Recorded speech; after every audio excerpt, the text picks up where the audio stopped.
This is the most important thing you can do for your skating, and you only need a phone for it. So it's not going to be super easy the first time around. I remember the first time around when I pointed the camera at myself and then I reviewed it. I was completely horrified. I was super excited while I was making the video and I was doing all these things that I thought were epic. But when I looked at the video, like my spine was concave. At the bottom, my chest was up. So there's like a separation from upper to lower. I wasn't very deep in the knees and everything was just quite high. I was skating very stiff and short, busy little strides.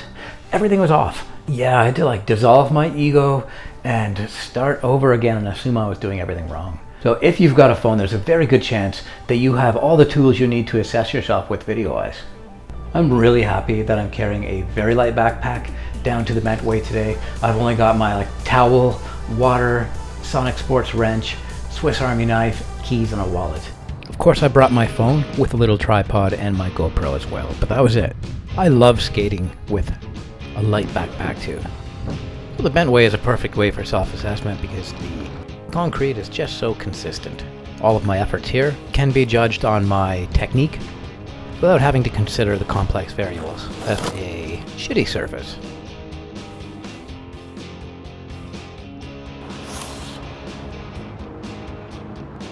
The long profile is my favorite. It's definitely been the most useful shot for my skating development. This is the shot that clued me into the fact that I was skating way too high, like 15 years ago.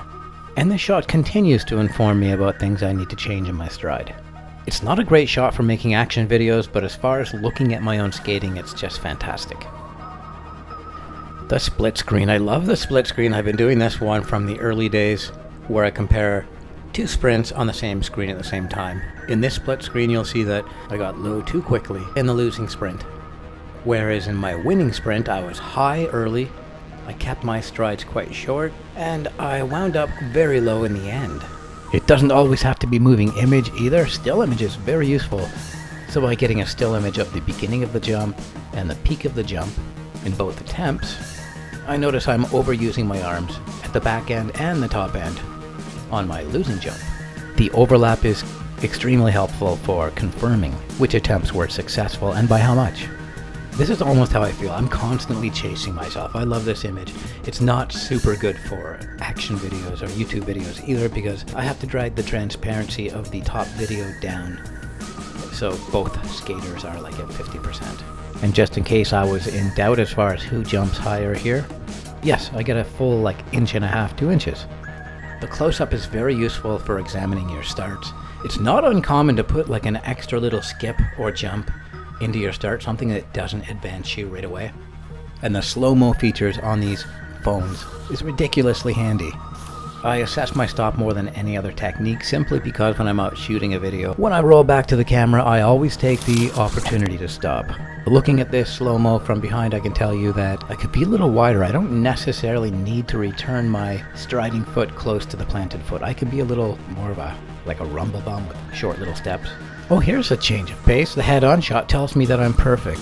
Seriously, when I look at how I skate head-on in my mid-sprint, I'm quite happy. Sorry, but not sorry. So this angled shot where you're not straight on or profiled, it's kind of the best of both worlds. You can see if the arms are moving properly, and you can also tell if the body is in the right position. Are you skating nice and low? Are you getting a full stride? A little more information in this one than the profile or the head-on. Rolling with the GoPro. I love rolling with the GoPro mainly because it helps engage my viewers. I can bring them to the places that I go in real time on a proper flow skate.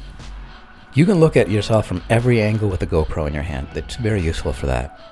The big problem, however, with the GoPro is I skate differently when it's in my hands. I do have a technique that I've developed over many years to negate how much holding this camera affects me.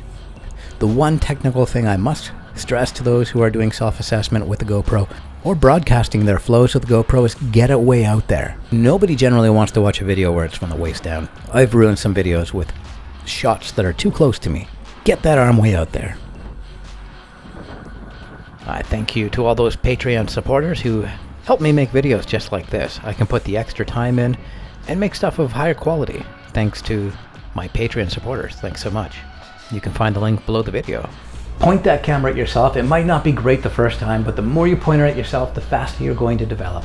It's very simple. If you know how you're skating, and if you know how you're not skating, and if you view people that you want to skate like, the only way to bridge that gap is by viewing your footage and comparing it to what these people are doing. It's really simple. Little humbling, but really simple.